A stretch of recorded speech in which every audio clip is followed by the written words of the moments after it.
Deere students, फिर एक बार आपका स्वागत। आज हम देखेंगे पार्ट 3 बेटा में एक तो एक। तो पहले मैं हिंदी में बोलती हूँ, ये पूरी कथा मैं हिंदी में तुम लोगों को एक्सप्लेन कर रही हूँ। बाद में जो मराठी में मैंने एक्सप्लेन किया वो इसके बाद होगा। तो मैं स्टार्ट करती हूँ हिंदी में। इस पार्ट में संगीत कला पर प्यार करने वाले पिता और एक्सीडेंट की वजह से उस कला का उपभोग न लेने वाले पिता और उनकी कला की पूर्ति को पूरा करने वाले लड़के के प्रयास के बारे में कहा है। इस पाठ में शिरीष नाम का एक लड़का है जिसको संगीत कला इतनी प्रिय नहीं है जितनी उनके पिता को पसंद थी। उनके पिता संगीतकार गीतकार थे, लेकिन एक्सीडेंट की वजह से उनकी सुनने की क्षमता खत्म हो गई। वो सुन नहीं पाते थे, इसलिए वो बहुत दुखी थे। उनको लगता था कि इनका बेटा उनकी कला को पूरा करे। अपना लड़का कुछ तो इंस्ट्रूमेंट बजाए।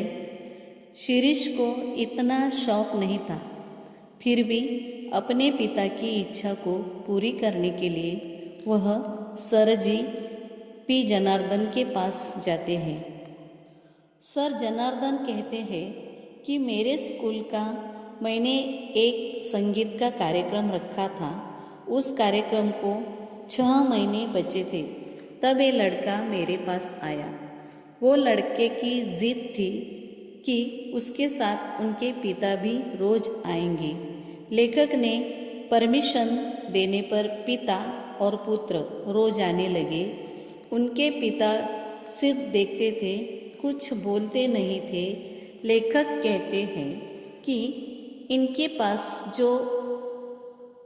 संगीत सीखने के लिए बच्चे आते थे, इनमें सबसे अच्छा बजाने वाला लड़का शिरीष ही था। शिरीष वायोलिन अच्छा बजाता था। 3 महीना वो बराबर आ गया। बाद में एक दिन शिरीष नहीं आया।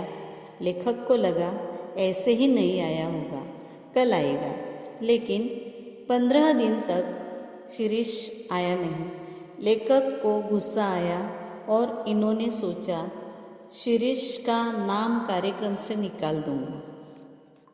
16वें दिन किसी ने आकर सर के पास चिट्ठी और पैसे दिए और बताया कि उनके नाना मतलब पिता बीमार है।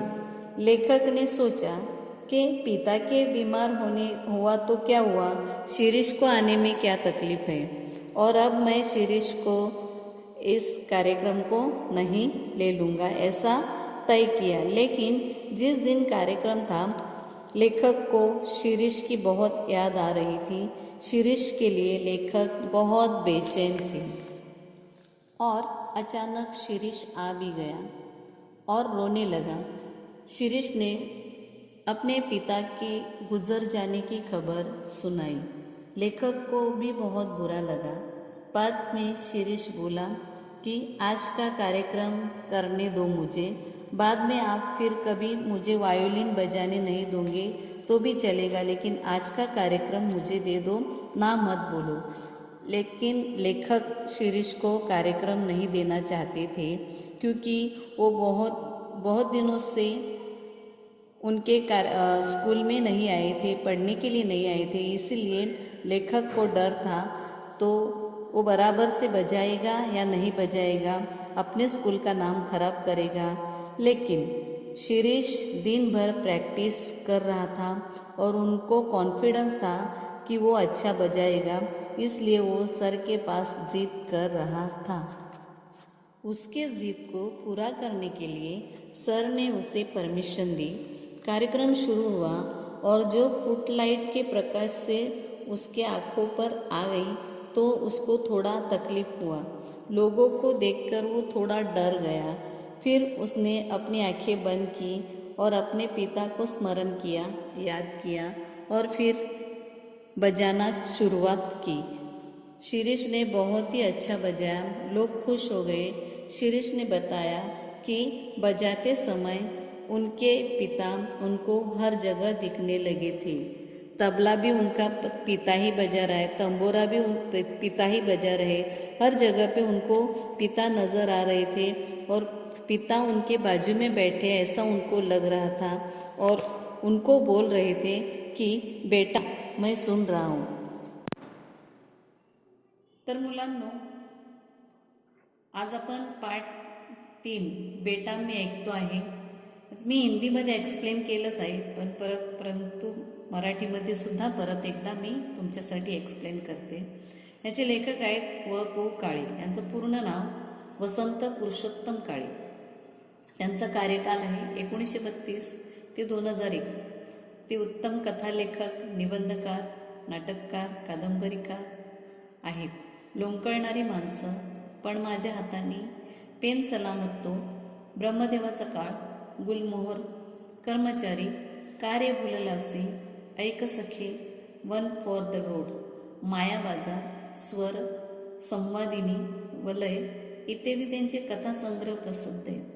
ही वाट एकटीची, पार्टनर इत्यादी कादंबरी लेखन त्यांनी केलेलं आहे. आकर्षक कथानक आहे.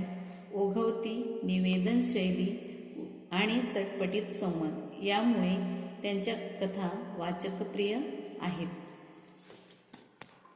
या पाठात संगीत कलेवर जीवापाड प्रेम करणारे वडील, अपघातामुळे संगीत कलेपासून दूर झालेले व त्याच्या सुखासाठी धडपडणारा मुलगा यांचे भावस्पर्शी वर्णन केले आहे. या पाठात शिरीष नावाचा मुलगा, त्याचे संगीत कलेवर प्रेम आहे, परंतु त्याच्यापेक्षा जास्त त्याचे वडील म्हणजेच नाना यांचं संगीत कलेवर प्रेम आहे. नाना चांगले गवई होते, परंतु अपघातामुळे त्यांना ऐकू येत नव्हते. त्यांना असं वाटत होतं की त्यांचीही आवड त्यांच्या मुलांनी पुरी करावी.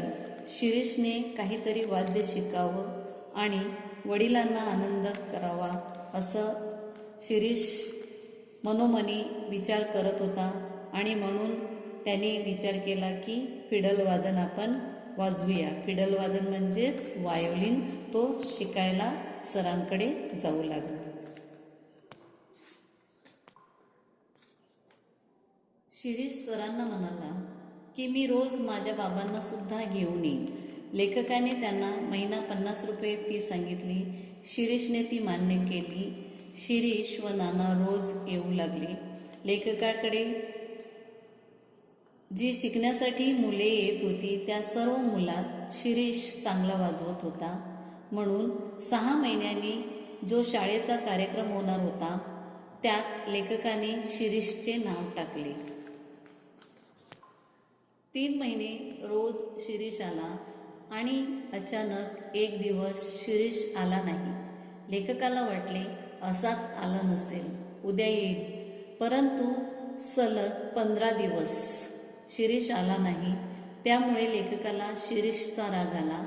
15 दिवस भरले आणि 16व्या दिवशी एक माणूस चिठ्ठी व पैसे फी घेऊन आला व त्याने निरोप दिला की त्याचे नाना आजारी आहेत. लेखक रागाने बोलले, नाना आजारी आहेत ना, मग शिरीषला यायला काय झाले? कार्यक्रम जवळ आला आहे आणि शिरीषचा पत्ता नाही. अखेर कार्यक्रमाचा दिवस आला. लेखक शिरीषमुळे सकाळपासून बेचैन होते आणि अचानक शिरीष आला. लेखकाने त्याला विचारले, अरे तू कुठे आहेस? शिरीष अचानक रडू लागला आणि त्याने नाना गेले असे सरांना सांगितले. त्यामुळे सरांना देखील वाईट वाटले. त्याने शिरीषला समजावले की रडू नको म्हणून. मग शिरीष बोलला की आजचा कार्यक्रम आहे, त्यात मला संधी द्या. नाही म्हणू नका, कारण मी आज वाजवणार आहे. त्यानंतर मला वाजवायची नाही संधी मिळाली तरी चालेल. सर त्याला संधी द्यायला तयार नव्हते, कारण तो बऱ्याच दिवसाने आला होता. त्यामुळे ह्या कार्यक्रमाची वाट लावेल असं सरांना वाटत होतं. परंतु शिरीषची इच्छा पाहून सर त्याला नाही बोलू शकले नाही. पडदा वर गेला. समोर प्रेक्षक होते. शिरीष थोडा घाबरला. लेखकाने त्याला सावरून घेतले. तबलेवाला व तंबोरेवाला वाजवू लागला. शिरीषने नानाचे स्मरण केले आणि तो वाजवू लागला.